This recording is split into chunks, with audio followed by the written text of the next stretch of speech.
Tasmanian devils adapting to coexist with cancer.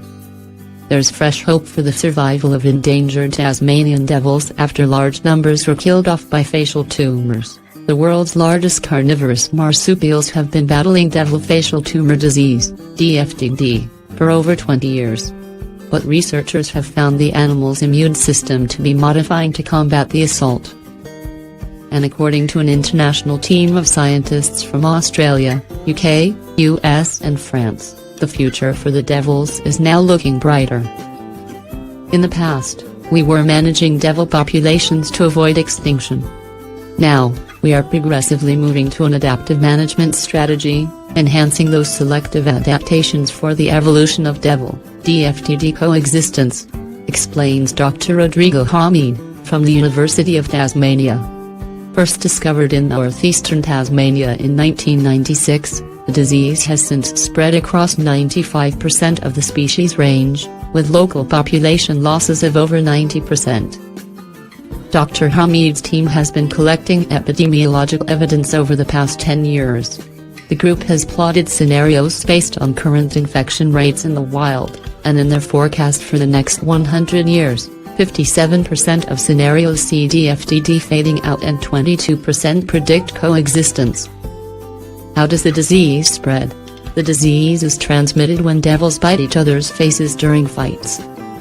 The biting behavior is a way to socialize and assert dominance which, alongside the growl-like screams, help turn the devils their nickname. Our current hypothesis is that the biting doesn't only lead to the spread of tumors but it might be the starting point, explains Max Stamnitz, from the University of Cambridge, UK, who sequences tumor genomes. If the scarring processes for the recurring wounds are interrupted by a mutation, this might become cancerous. It fails to heal and starts to grow out into an external tissue that may then become transmissible, Mr. Stamnitz says. After the bite, a solid tumor then grows around the face or neck, with the power to break bones in the jaw, killing the animal after 6 to 24 months. To worsen the crisis, in 2014, a second transmissible cancer, DFT2, was discovered in wild populations in the south of the island. A second transmissible tumor in devils was extremely surprising, like lightning striking the devils twice, says Dr. Hamid.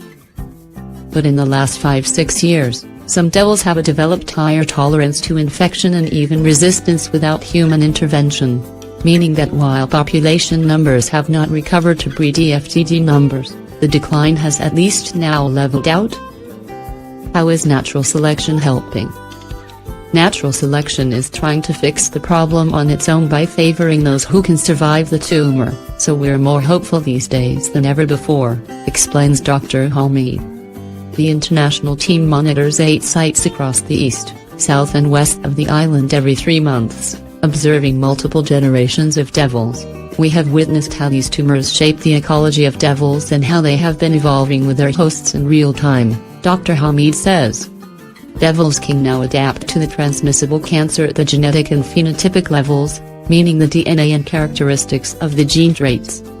This is due to their phenotypic plasticity, the capacity of an individual organism to alter its physiology or gene expression in response to changing environmental conditions. And what's even more unique is how rapidly this has happened. In a matter of 16 years, over just 8 devil generations.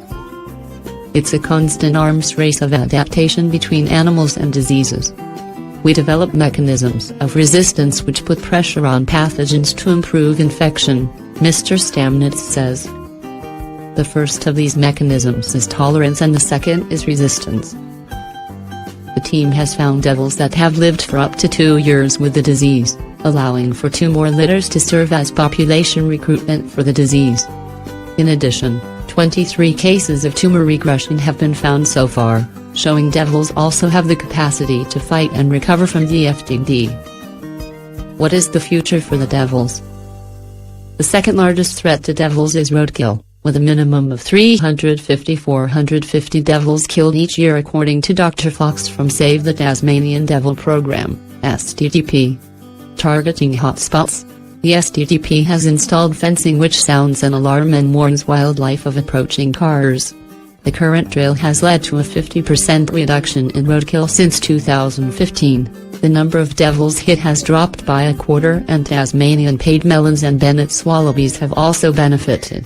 The government has also been trialling a new app since July that members of the public can use to report sightings to help monitor populations. So far, the app has been downloaded by over 2,000 users who have entered 6,000 reports. When we tracked the start of DFDD in 2003, roadkill reports by the public informed our knowledge of where it had spread, showing the power of citizen science to help the devils, Dr. Fox adds. In the curious case of the Tasmanian devil, there is much still to be learned about cancer biology and the evolutionary arms race between malignant cells and their hosts. The sheer speed of the decline has created a strong selective pressure on the world's largest remaining carnivorous marsupial, but it now seems hope could lie in coexistence.